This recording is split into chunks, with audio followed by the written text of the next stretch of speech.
Well, we got a big old Class A. This is a Super C. That's what it is, Super C, and it is a Seneca Super C. That's all it is there. And C's and the C. All right, let's go up and take a look at it.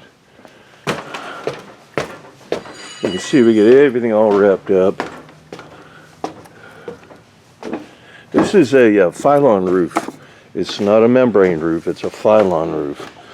So the awning on this one looks pretty good. The other one on the other side, there's a spline that goes in here, like a plastic piece, that goes in this little trough on the gutter, and it broke. So this was in here a while ago. We patched it up so they could use it for a period of time until we got to it. So that's why that's there. But otherwise, it's a fiberglass roof or a Phylon roof, the same as the siding. It's the same exact thing. And you see, this is called ply foam. So a lot of people don't know what their roof is. They say, how's my roof built? Most of the time on a Class A and a Class C, they're going to be ply foam, but there are some travel trailers that are like that as well. So you take the garnishment out, there's that plastic ring. Take the 4 screws from the inside, take it, drop it down, you can look up inside, and you'll see this. So if you see batten insulation, then you know it's just a regular truss, and they just put regular, what they call batten insulation, they just drop it in. This is all polystyrene EPS foam.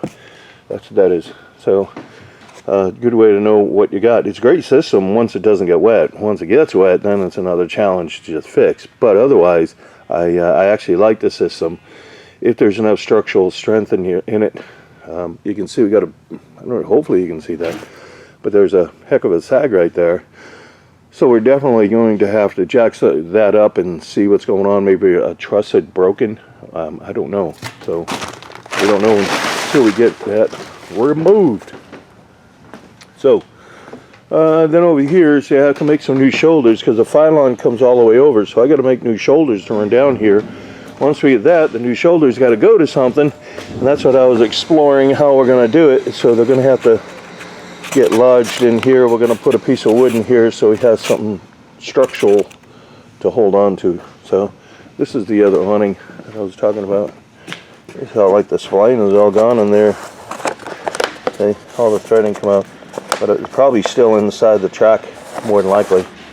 So all right, we're going to get to work, tear this thing apart. Well, this is your typical put more on type roof. Just keep slobbering it. And people ask me all the time, what's the best roof system? If you have a roof that does not have curbs on it, it's going to leak, period. It doesn't matter. Like this is supposed to be fiberglass. Hey, no worries. You never have to worry about it again. Obviously, yes, it leaks. You need to have those curbs on there. It could be poured concrete. It doesn't matter. 99% of the problems that we see come from the protrusions. Anything that's poked through, right? Maybe the plumbing. You know, in here, if we look at what we had some rot in here from this wood right in here, and this is where the skylight is. So you need to have those curbs. And even over there by that ladder, that's already failing. So, you know, people ask, is this one better than that one? It's and definitely don't do a spray on. That's, to me, is probably the worst thing you could do. But, or a coating. You don't need a coating either. So, actually, the spray on is technically a coating. It's classified as a coating, not a membrane. But anyhow, let me get to work here and get this one put together. This is the the driver's side rear corner. We already got some rot in here. I mean, we know we got some rot, especially on in there. Somebody tried to fix this back corner. This is the rear of the coach. Someone tried to fix this. This is all, and they tried to do it from the inside. You can see the lumber they used here. And all they do is just put this up inside is to try to give the strength it needed to push up against the Phylon. That's why the air conditioner, which was right there, that's why it collapsed. That's just polystyrene foam. Actually, this is used for siding. That's what it really is for. Now we gotta refoam it. It's all junk. Take all this trash out here.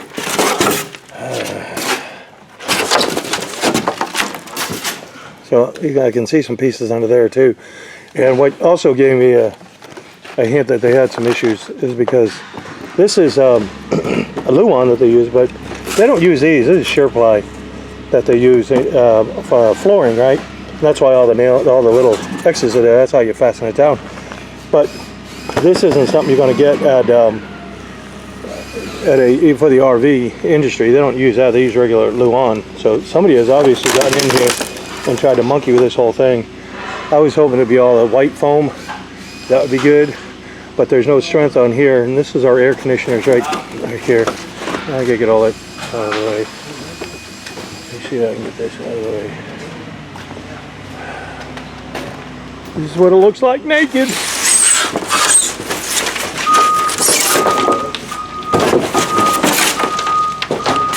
Already filled up our little hopper dumpster. That's what they're doing now.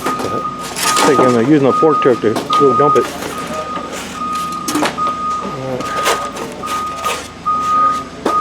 There's the square for the.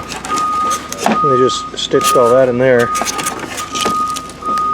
I don't know if I can break that up or not. But you can. I'll break that all apart and then I'll put the camera back on it. But might as well get that piece up because it looks like it runs all the way over to here. So it looks. Hopefully that's where it ends. Maybe about there. So we're gonna find out here in a minute. Okay, so I was right. That was the piece that went over there. They tried to put a new truss in over there. They didn't even make it come all the way over here. That would have added a lot more strength. And all they did was box this in. So now that's just a weak point. And then they put these little angle brackets. They did all this from inside because they obviously didn't want to get into the roof. But I don't know if you can see it from here. Not sure. But this thing has a nice little belly in it. So we got to correct that. And we got to take all this crap apart and we'll reframe all this. But that's how they put the ceiling back in. They put these little cleats right here so they could screw or staple the ceiling back in. So they got all that in there. But it just wasn't done right. And these things here, this doesn't feel like the worst I've ever seen on an air conditioner, on a frame rather. You know, I can see some welds there. But it's definitely not straight. Okay, it does have its own issues. So we got to fix that. And then, but we'll end up tearing all of this whole section out and I'll have to reframe all of this proper and get it where it should be. And then we got to fill it all in with foam. So that's going to be just a little bit of work there. And see, that's what they did to come up in here. And this was how they boxed everything off and put the sheet up underneath there. Then they pushed that piece up and they put their panel up underneath there. But all they have is these little L brackets. This thing, like you said, is sagging. The ceiling piece here, the ceiling joist, if you want to call it that. Trying to run a 2x2 like that, it just doesn't fare well. Then one of the other issues they did is, you know, even if you did go this route, let's see over here, there's a knot in one of these I saw. And you don't want to have a knot in the center of a span. When you have these big knots in there, they're a weak point, like right here. That's a weak point in the wood. So, but like I said, it just wasn't framed right. I don't know why, since they already had this much apart. There must be some cabinets or something on that side. And that's probably why they did what they did, because they couldn't get up inside and didn't want to take all the cabinets apart. But there's no structural strength to this whole nonsense. That's why it all collapsed in. So we'll get it right. We'll get it fixed. Like I said, we just have to get all those trusses made up and put them back in and get it refoamed up and blah blah blah. That's what we do.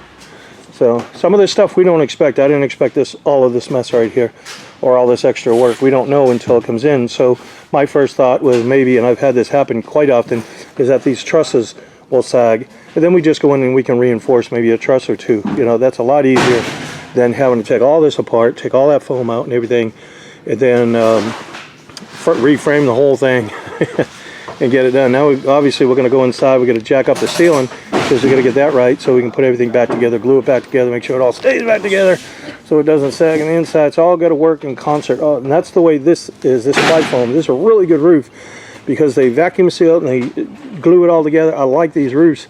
I'd like them to have more strength in them, but like I said, overall, they are pretty strong. But once they get wet and they start to laminating, because they count on the sheathing on the top and they count on the sheathing on the bottom to give it its strength. And once that gets compromised, then it starts to settle and sag and come apart. And you got issues. So something else I noticed was this little mouse nest, rat's nest, whatever you want to call it, vermin nest or vermin. So we noticed that. And then you can see all the problems we got here. So but that's what we do. We fix things. So then when they put these down, this was to hold the skylight lens. So we're going to get that re-secured back in there. That wasn't even glued down at all. So once we peel all this up, we'll see all what we got to do, what we got to correct, yada yada yada. And then we made new shoulders. We had to put new shoulders because that phylon came wrapping around this side. And our roofing, we don't want to put it on the foam. We have to put some metal shoulders on this, so this will all come out. We fabricated new shoulders, and then we got to build this out because when we put our shoulder on, it's not going to have anything to secure to. And then we also got to put another piece in here because that's real narrow. It's like a 1/2 inch right there. So we're going to put another blocker behind it so we can have some good stock when we go to staple down our shoulders so they don't come loose. But yeah, all this is just useless. All this is no good. Now let's rip this thing apart. So we've got another surprise. I think I knuckled by a tree. That's my guess. Because it bent this piece. And it bent the actual frame. See the frame puckering down right here. See, it looks nice and square, then it just starts diving in. So it rolled all this in too. And I'm going to see what we can do to straighten that out because we need that piece. We need that piece on there. This one wasn't glued in either. That thing popped out just like that one did over there. And you can see the truss poking up because now they didn't glue anything together. Like they didn't glue this ceiling. They didn't glue it to the truss. It should have all been glued together, but they don't have any trusses in here except for the ones for that air conditioner, this air conditioner, maybe one up there for that box. Possibly. Yeah, there is. That's it. But it should have more trusses in it to give it some more strength. So now we just got to figure out what we're going to do with this. So I'm checking out this shoulder right here. And see there's the frame here, the wall. And this piece on here is sitting pretty flush, pretty close. And as you go down, it's getting bigger. Bigger.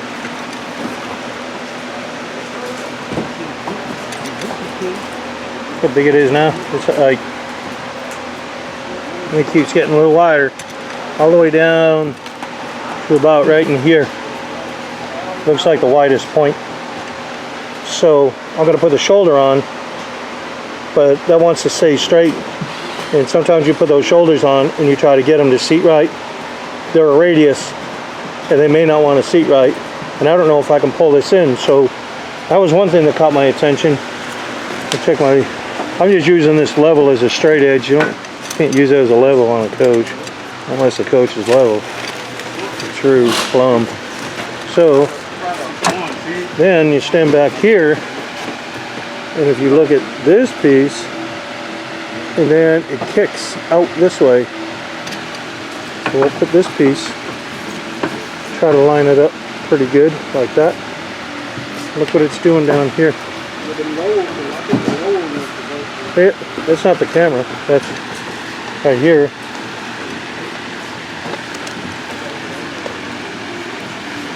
That's like 1 1/4.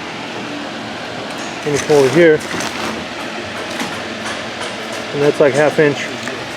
So there's definitely a kick in there. So I was curious to know what was going on with that. So then these trusses somehow they got welded into here, and which is pretty interesting that they were able to get over here to do that when they did a lot of the work on the back.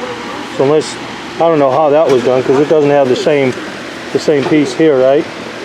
So that's a puzzle I haven't figured out. But the puzzle I did figure out is that this truss and that truss is 95 inches, and the other trusses over here, or that are running across, those are 93. So I got 2 inches of wall walk on here that's being bowed out, almost 2 inches. So I got to figure that out, because again, you go to put your shoulder on, your shoulder is going to want to lay even, and it's going to be rounded just like I'm showing you. But then it's not going to want to be able to bend back in. You can't bend it in, because if you bend it in, it'll buckle up or buckle out, one of the two. And so that's what I'm looking at. I have to reframe this anyway, so I may be able to take that apart and readjust it. I don't know if I can clamp it and pull that wall in or not. I'm not sure. So we may find out. There's the piece for the frame, the truss. They had it welded here. Watch this. Ta-da! It's all slag. It's all slag. No good. So while I got the camera on, I can show you what we did. We put some truss in here, and then we put some, you still got to box that out. We put some new trusses in. So we got new trusses that'll help give some support on this. And then we're going to laminate a new piece of sheathing on top of all of this. So that's what we got so far.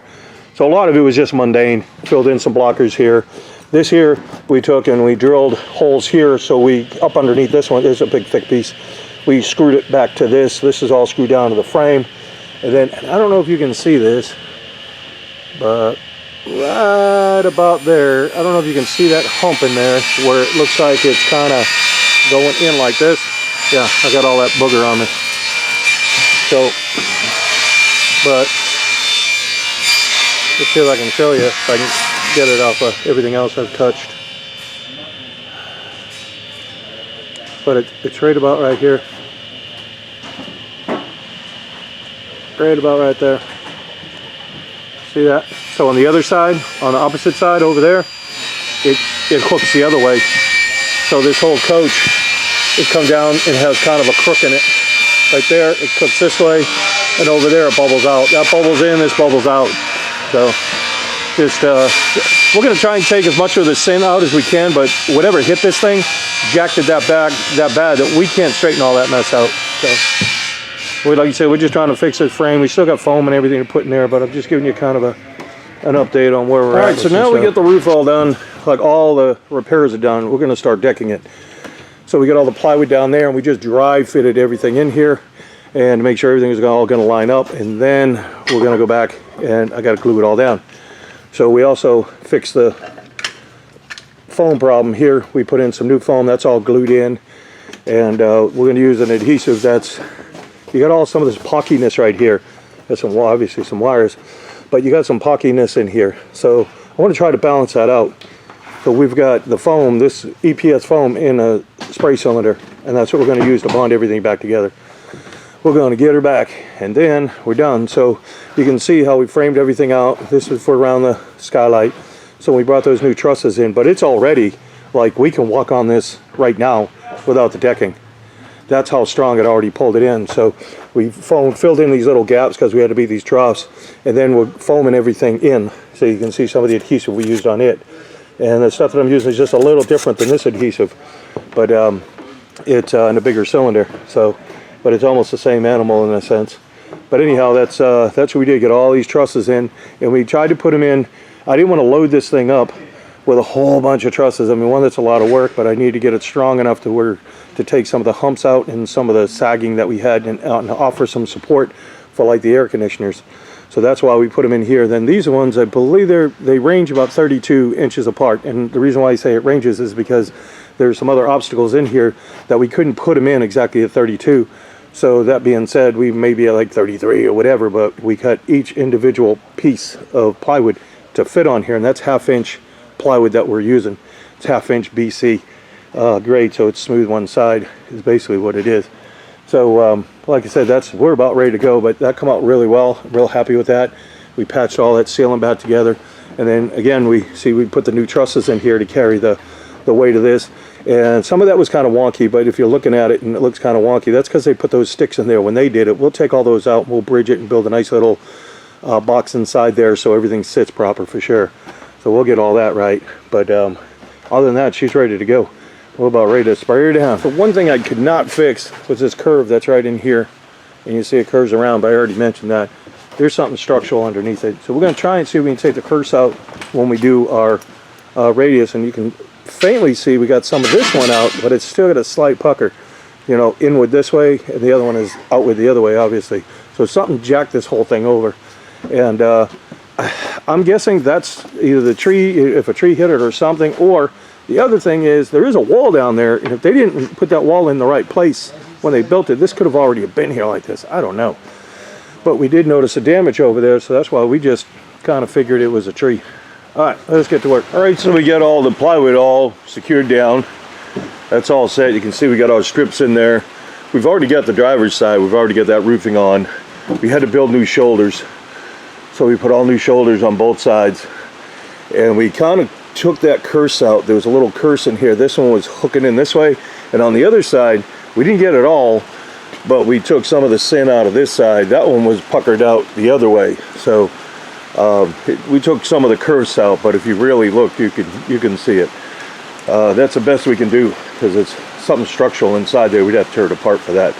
But you can tell we get all our strips down and everything. So now we're going to roll this over, and then we're going to start drilling the holes so we can get all our vents and everything else, all, you know, putting our curbs on. And Care package. So in our care package we have caulking, we got primer, we have got 2 patches. Those are heat patches.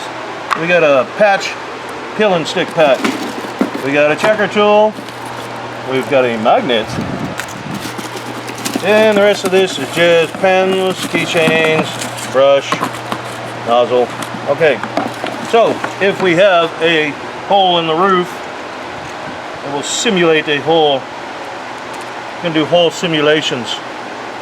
We say we got a hole there. Here's your tree branch come through, and you're like, oh man, I got a hole in my roof. It's leaking. So what you want to do? And it's raining out. Right now it's raining. You're like, crap, I gotta stop that leak. You want to get in there, and if you can't get that nozzle in there, don't worry about it. Make it a little bigger. What you try and do, you need to get up underneath the roofing, like this. This is what we need to do, get up underneath the roofing.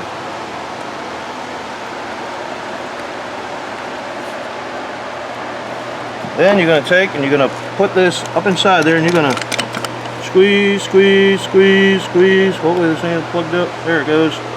You squeeze, squeeze. You're going to try and get up underneath this part too. Squeeze up underneath there. Get some more underneath there. Well, we are getting this thing all boogered up. Then what we're going to do, you're going to push it together. See how it oozes out? That's sealed. You're done. This is a moisture cured product. So what? It's a hot mess. Looks terrible. Who cares? Keep the water out. So now, the next day, we're going to go up there, and that's going to be cured looking like that.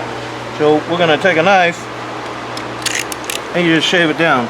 Just shave it down with a knife. I'm just going to obviously wipe this off. Now you say, hey, I want something a little better than that. So what we're going to do is get some cleaner. This is a terrible rag. You got another one. You got one on you?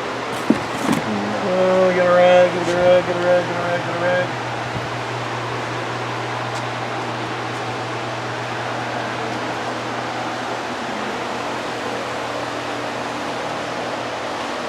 Hey, what are you doing? What are you going to talk about, man? Nope, just leave it alone. Oh, leave it alone right now.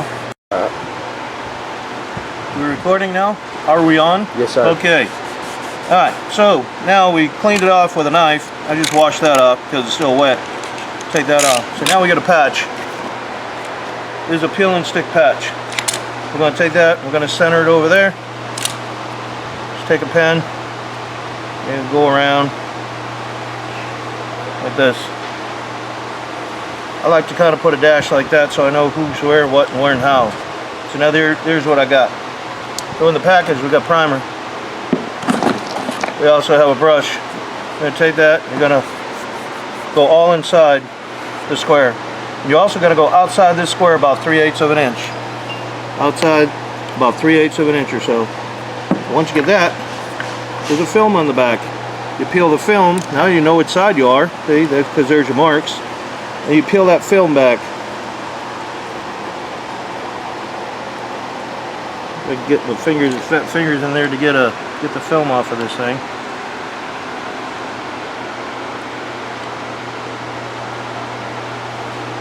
This is just a regular roof tape. That's all it is. We put them in all the care packages. Get that daggone thing off of there. Probably need some fingernails. Probably help. Come on. There it is. Okay. Oop, hey, there it is. Now you got the film. You take that film. So now we're going to line it back up with this.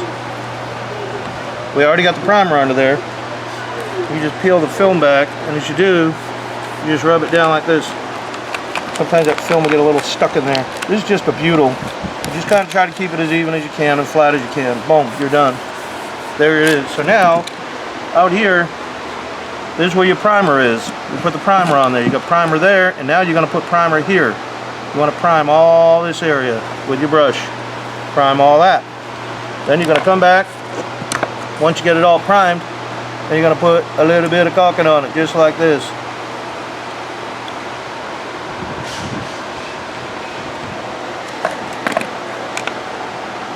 That simple. If it doesn't all sit in there, you can always take your finger and go around it if you want. We're trying to obviously stop a leak and make one of. There's going to be a little more permanent of a patch than just that plug that we did when it was raining. So now that we get that all done, what the whole purpose of it is this part here. This part underneath here, that's a butyl. When the sun hits that, if you didn't have the caulking on there, it will cause it to release and curl up just like I'm doing here. And it'll start coming loose. That's why you need the primer. That's why when you prime it, you're going to prime on top of this because nothing will stick to it. Nothing, the caulking will not stick to this patch and it won't stick to the roof unless you use the primer. That's how you do a patch. Ta-da! All done.